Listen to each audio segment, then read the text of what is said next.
kids, it's time for a really great show. It's the Grandpa Ken David Stewart Show. All week he's been reading to us from the Twits, and he says, tonight that he's going to read a little more for us. Yes, indeed I am. And for just a second, I fell over. I'm just going to see if I can get my dog.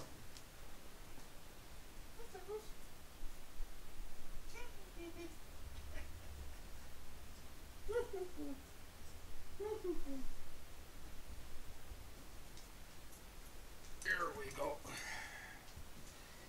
This is my dog Snuggles. This is my nice puppy Snuggles. Yeah. She's a really nice dog. We got her in around January. And she was kind of a rescue dog because she was tied to a co-worker's car. But now she's got a really nice family, kids. She's got her sister, Sweetie. I don't know if you can see Sweetie. And she gets to go to the dog park. And she's a really great dog. Okay. Whew. And she's heavy, too. Now... Oh boy, Grandpa Ken, look at these two dogs. They're just really going at it right now. Yeah, they like to play, don't they? They were at the dog park today. Kilcona Dog Park. And they had a good run. And Grandpa had a good workout.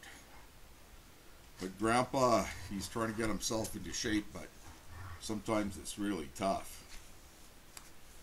Okay, let's get on with our story today called Four Sticky Little Boys. This is our next chapter from the Twits.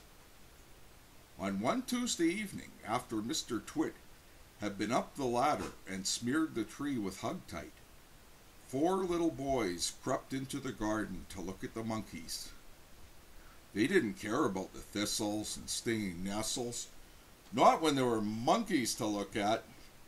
After a while, they got tired of looking at the monkeys, so they explored further into the garden and found the ladder leaning against the big dead tree. They decided to climb it just for fun. And isn't that like us all, kids? But sometimes we just don't use our heads. There's nothing wrong with that. The next morning, when Mr. Twit went out to collect the birds, he found four miserable little boys sitting in the tree, stuck as tight as could be by the seats of their pants to the branches. There were no birds because the presence of the boys had scared them away. Mr. Twit was furious. "As there are no birds for my pie tonight," he shouted, "then it'll have to be boys instead." He started to climb the ladder. "Boy pie might be better than bird pie anyway," he went on, grinning horribly. "More meat and not so many tiny little bones." The boys were terrified. "He's going to boil us," cried one of them. "He'll stew us alive," wailed the second one. "He'll cook us with carrots," cried the third. But the fourth little boy, who had more sense than the others, whispered, "Listen, I've just had an idea. We're only stuck by the seat of our pants. So, quick, unbutton your pants and slip out of them and fall to the ground." Mr. Twit had reached the top of the ladder and was just about to make a grab for the nearest boy when they all suddenly tumbled out of the tree and ran home with their naked bottoms winking at the sun. So I shall show you a couple of pictures here. There's the boys all in the tree, and there's Mr. Twit climbing the ladder to get them. And he was not too happy because his birds were all scared off.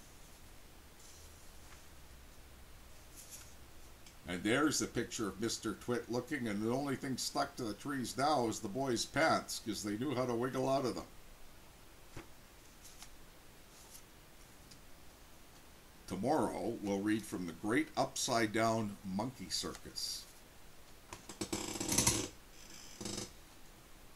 Oh boy, that was a really interesting story today, Grandpa Ken. That was really interesting, and it was kind of neat to see Snuggles too. I don't know if the kids could see Sweetie, but it's really nice to have pets, and you have so many animals in your house right now. You even have a cat named Zoe somewhere. Okay, kids, we'll see you next time.